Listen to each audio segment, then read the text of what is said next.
Eric's friend Ray appeared so fast with my backpack. Everything, to my glee, was still intact, even randomly tossing it 2 floors up to some roof. Wow, I've been chased by hunters before, but none bothered to wait me out. Ray looked at me with concern and apologetic. I've only met a few hunters so far, I tell him. They were all older and just told me to watch my back. I don't cause problems, then neither would they. Raymond tips his head to the side and asks, "So they didn't try to harm you at all?"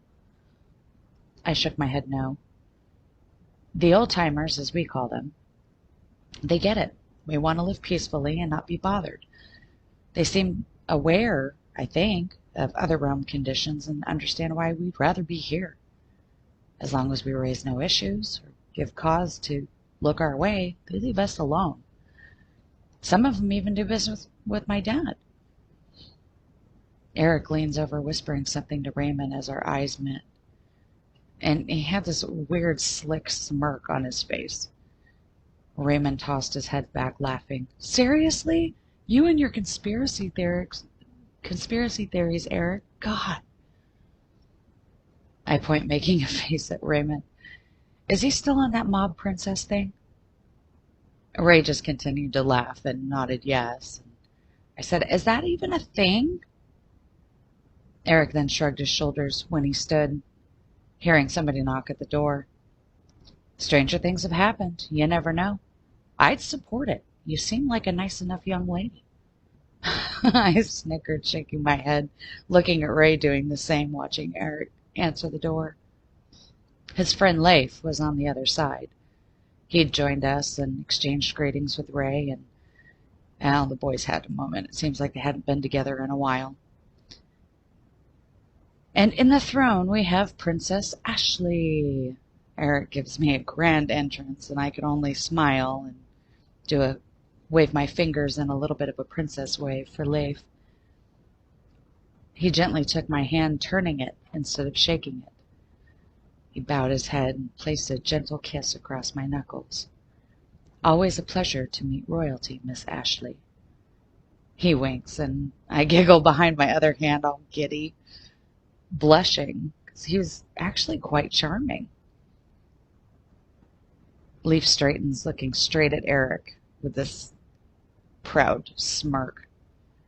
Eric's arms folded tight at his chest, brow raised, disapproving. And there's Leif, smiling proudly. Eric points to a chair for Leif to sit in, ordering more than offering. And it's funny, for just meeting the guy, I don't think he appreciated my reaction to Leif's charm. Especially considering Eric was the one that saved me tonight. "So where are we at in the discussion I am so rudely interrupting?" Leif shoots me a smile, rolling his R's as Eric eyed him with a scowl.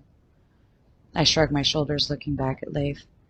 "We left off with Eric believing I am the local vampire mob princess. However, I have no clue what that would entail."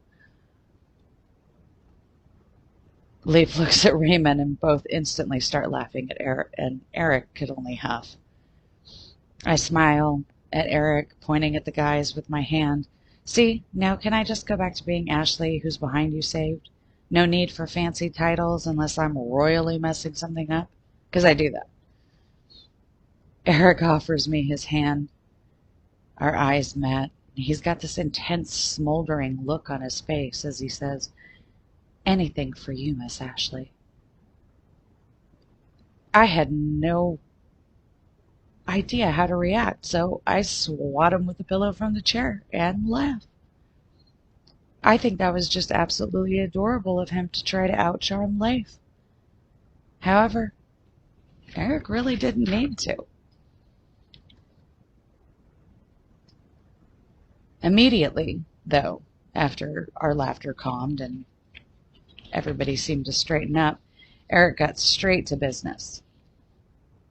My father was sending a security guy over to meet all of us at Eric's apartment, not my dorm.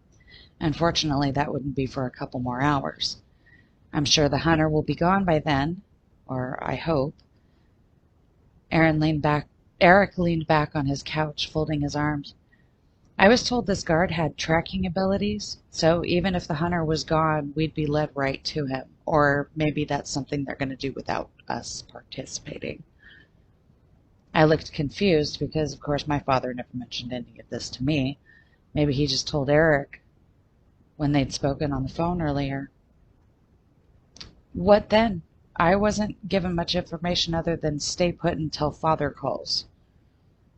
The guys turned to look at me and Raymond answers, let's just say we share similar principles as the old-timers, as you said. The savagery has long been eliminated from our existence, so truly there's no need for hunters. But we're forced to coexist because of a few bad seeds that crop up occasionally and, well, their bloodlines. Leaf picks up Foray and explains, we can easily police ourselves and have for quite some time. Yet our existence, the sight of the thin veil that divides our worlds, that in and of itself creates the need for hunters.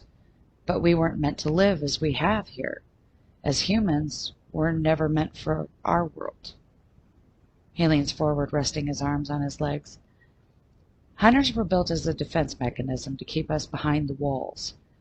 Our home realm, humans were welcomed and never presented a threat. We achieved balance with their addition to society, believe it or not, but improvements are made as their population grows. He shakes his head, looking away. Humans view supernaturals as evil no matter the situation. We destroy all we touch, including their precious balance, he mocks. Eric and Ray both gulped loudly after Leaf finished, no one making eye contact as I looked around, confused. I guess many of my questions growing up had never been answered so simply. No sugarcoating, just truth.